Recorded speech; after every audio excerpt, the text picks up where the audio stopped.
সবচেয়ে বেশি রিস্কে কারা? এআই নিয়ে কথা উঠলেই সাধারণত জুনিয়র ডিজাইনারদের ফিউচার নিয়ে ভয় তৈরি হয়। এটার কারণও আছে। জুনিয়ররা অনেক সময় বেসিক এক্সিকিউশন টাস্ক করে। যেমন লেআউট ভেরিয়েশন করা, simple landing page design, asset creation, content placement, component adjustment. AI এই কাজগুলোর অনেক বড় অংশ খুব দ্রুত করে দিতে পারে। তাই এন্ট্রি লেভেলে অপরচুনিটি বদলাবে, এটা রিয়েলিস্টিক কনসার্ন। কিন্তু আমি মনে করি শুধু জুনিয়রদের নিয়ে কথা বললে পুরো পিকচার এখানে দেখা হয় না। আমার মতে ৩ ধরনের ডিজাইনার সবচেয়ে বেশি রিস্ক আছে। প্রথমত, টাস্ক বেসড ডিজাইনার, যাকে যা বলা হয় শুধু সে তাই করে। ব্রিফের বাইরে কোশ্চেন করে না, ইউজারকে বিজনেস গোল কি, প্রবলেম কোথায় এসব জানতে চায় না।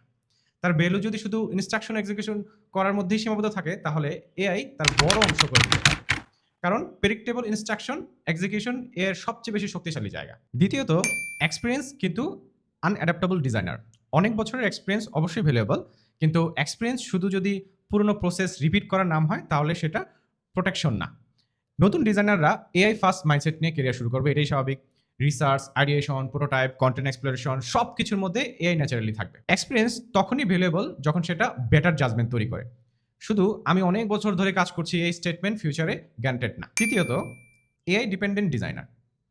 এই গ্রুপটা হয়তো সবচেয়ে ডেঞ্জারাস, যে এআই ব্যবহার করতে গিয়ে নিজের থিঙ্কিং বন্ধ করে দেয়। ব্ল্যাঙ্ক পেজের সামনে বসে আর চিন্তা করতে পারে না, নিজে ডিরেকশন তৈরি করতে পারে না, এআই ছাড়া ডিসিশন নেওয়ার কনফিডেন্ট হারিয়ে ফেলে। সে ফাস্টার হবে কিন্তু ডিপার হবে না।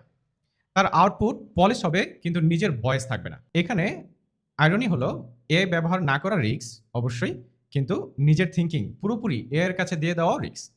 এআই আপনাকে অ্যাসিস্ট্যান্ট দিতে পারবে, কিন্তু আপনি যদি নিজের জাজমেন্ট ব্যবহার বন্ধ করে দেন, আপনি নিজের রিপ্লেসমেন্ট তৈরি করবেন। তাই ভবিষ্যৎ কি সেফ, বা কার জন্য সেফ, জুনিয়র না সিনিয়র? এটা মূল প্রশ্নটা। সেফ থাকবে সেই মানুষ যে অ্যাডপ্ট করতে পারে কিন্তু নিজের থিঙ্কিং আউটসোর্স করে না।